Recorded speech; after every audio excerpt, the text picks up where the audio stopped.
Long-term singleness, never having been romantically desired, can impact your mental health, can impact your self-esteem in a very real way. And I don't think that it's about a character flaw about the individual, but about compound pain and living with something that goes beyond just a few months, a year, a few years. Wanting romantic connection isn't silly, isn't naive, isn't you lacking independence. It's you wanting to connect.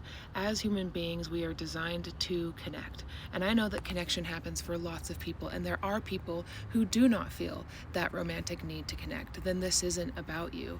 This is about those individuals who have a longing and a desire to connect and be wanted and desired romantically, but have been unable to achieve that, and especially if it's in like a longer term form. So my self-esteem issues were bad, were dark, were deep.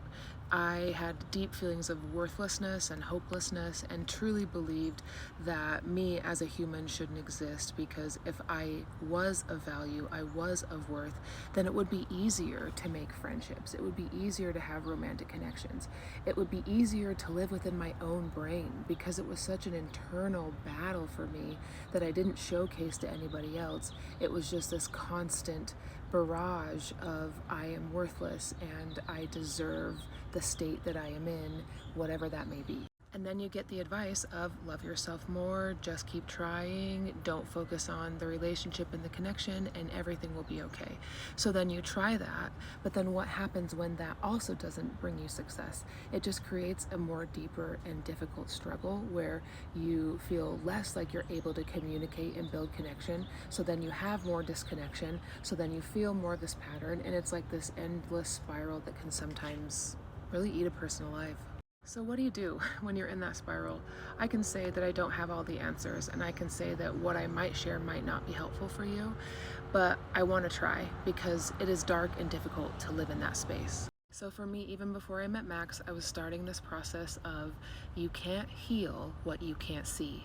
So I was beginning to look at it, not from the ways that I looked at it before, which was a purely negative lens, but I was removing myself back from the situation and looking at it with what it deserved, which was compassion, which was understanding of like, wow, Mia, no wonder you got to where you are, and this is why you feel this way, because logically anybody would after years of abuse and compound pain.